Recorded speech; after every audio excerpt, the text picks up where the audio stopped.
Hallelujah. मुझे सुनने वाले हर एक को जल्द आने वाले यीशु मसीह के नाम में आप सभी को प्रेम भरा सलाम।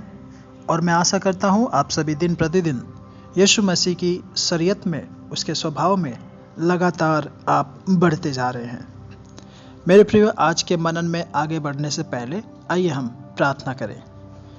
प्यारे स्वर्गीय परमेश्वर, प्रभु जी राजा, धन्यवाद इस सुंदर समय के लिए।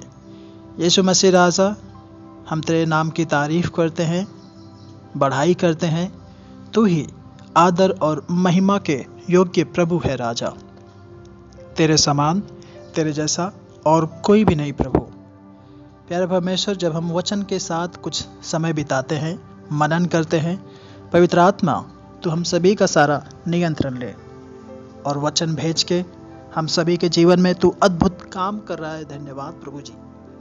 आगे के समय को पवित्र आत्मा तेरे हाथ में सौंपते हुए यह प्रार्थना यीशु के नाम से मांगता हूँ, आमेन।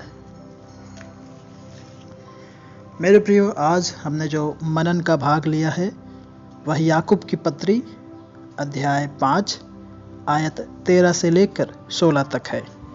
एक और बार फिर से, आज के मनन का भाग याकूब की पत्री अध्याय 5 आयत 13 से लेकर 16 तक। आइए हम पढ़ें। यदि तुम में कोई दुखी है तो वह प्रार्थना करे, यदि आनंदित है तो वह स्तुति के भजन गाए। यदि तुम में कोई रोगी है तो कलीसिया के प्राचीनों को बुलाए और वे प्रभु के नाम से उस पर तेल मल कर उसके लिए प्रार्थना करें। और विश्वास की प्रार्थना के द्वारा रोगी बच जाएगा और प्रभु उसको उठाकर खड़ा करेगा। और यदि उसने पाप भी किए हो तो उनकी भी क्षमा हो जाएगी। इसलिए तुम आपस में एक दूसरे के सामने अपने अपने पापों को मान लो और एक दूसरे के लिए प्रार्थना करो, जिससे चंगे हो जाओ। धर्मी जन की प्रार्थना के प्रभाव से बहुत कुछ हो सकता है। आमेन। मेरे प्रियो, जैसा कि हमने आयतों को पढ़ा, आयत 14 में यदि आप अच्छे रीति से गौर करेंगे तो हम यहाँ पर देखते हैं याकूब, जो प्रभु यीशु मसीह के भाई हैं, वे हमें ये बता रहे हैं जो व्यक्ति शारीरिक रूप से बीमार है, वचन के अनुसार हम यहाँ पे पढ़ते हैं उसके लिए तेल लगाकर प्रार्थना की जाए या फिर तेल से उसे मला जाए और प्रभु के नाम से प्रार्थना करें। और उसके बाद हम देखते हैं वह विश्वासियों की प्रार्थना के द्वारा रोगी बच जाएगा और प्रभु उसे उठाकर खड़ा करेगा। और यदि उसने कुछ पाप भी किए हैं प्रभु के विरोध में तो वह भी क्षमा की जाएगी। तो हम यहाँ पर देखते हैं कि तेल मुख्य रीति से 2 बातों को दर्शाता है। सबसे पहली बात, तेल वह एक दवाई के रूप में, एक औषधि के रूप में हम यहाँ पर देखते हैं। यदि आप लूका रचित सुसमाचार पढ़ेंगे तो अच्छा सामरी जो है, वहाँ पर लूका 10 के 30 से 37 तक उसके विषय में वर्णन किया गया है कि किस प्रकार से उस अच्छे सामरी ने जो जख्मी पड़ा था उसकी देखभाल की, उसकी सुधि ली। तो इस रीति से हम देखते हैं जो तेल है वह औषधि के रूप में इस्तेमाल किया गया।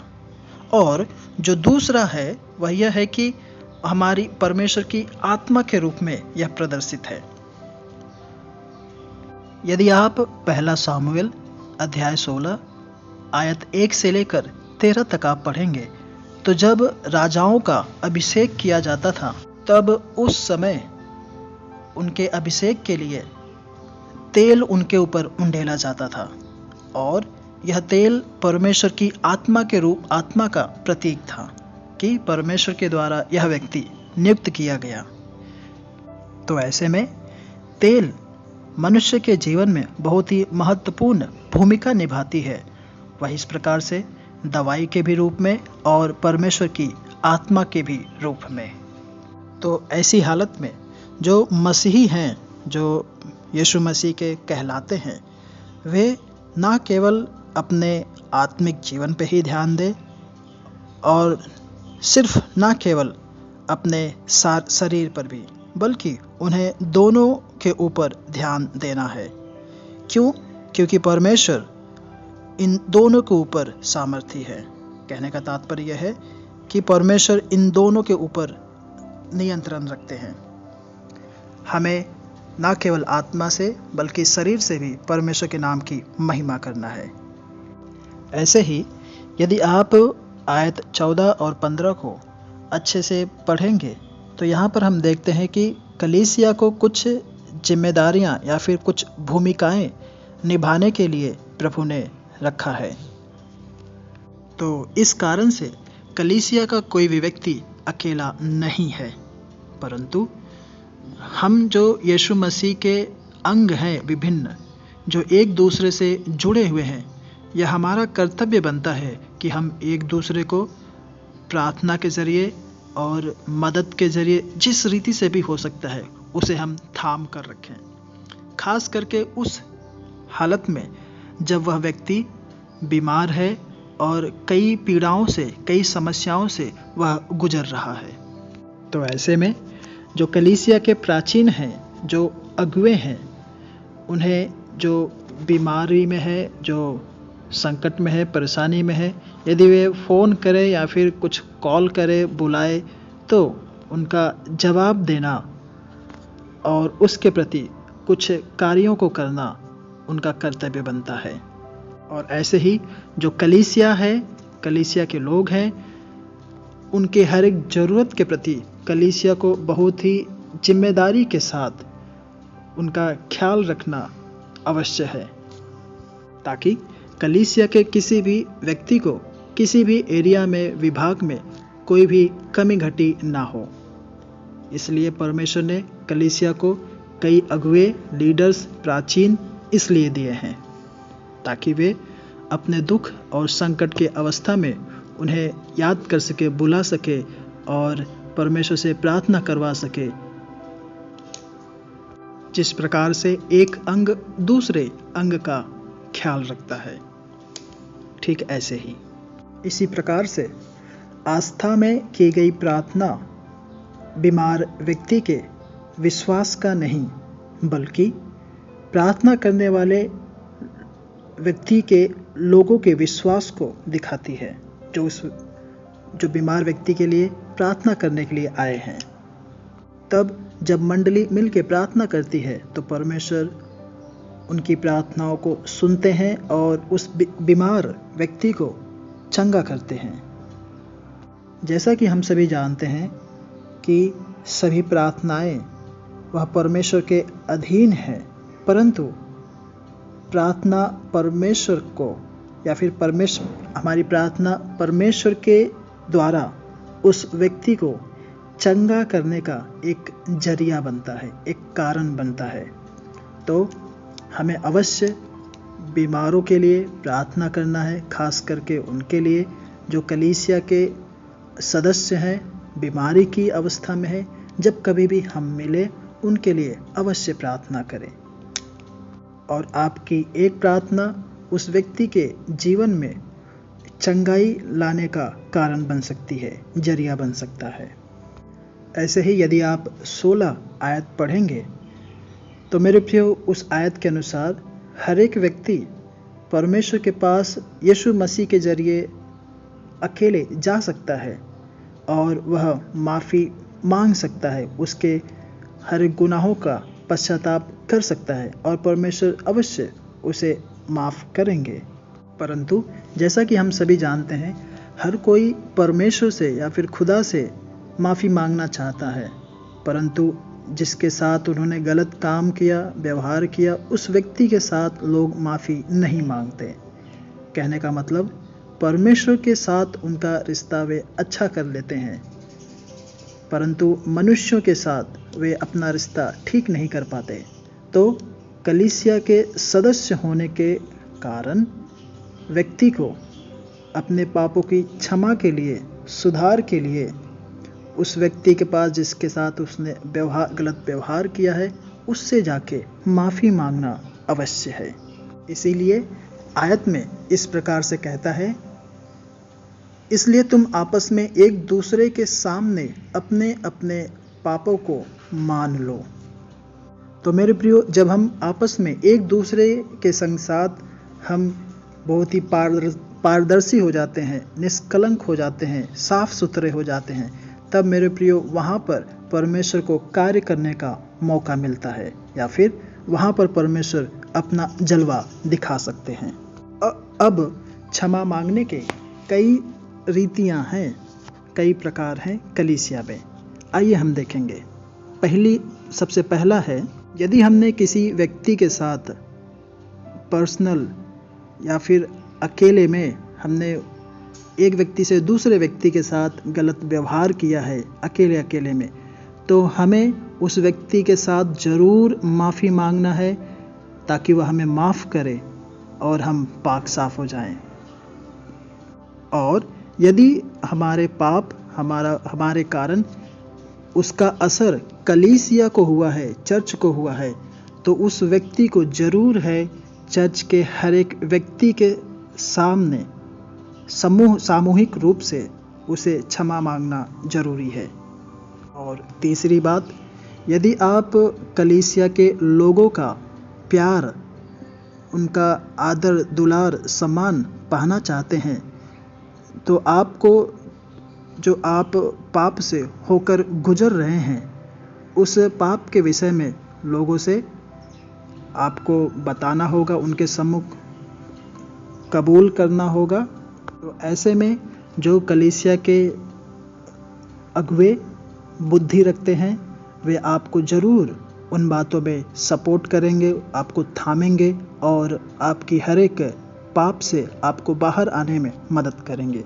कहने का तात्पर्य यह है कि यदि आप अपने पापों से बाहर नहीं आ पा रहे हैं, तो कलीसिया के उन अगुवों को आप पता करें, बताएं, ताकि वे आपको बहुत ही प्यार के साथ थामते हुए आपको उस पाप से बाहर निकाल सकते हैं, परंतु उनसे कुछ भी ना छुपाएं।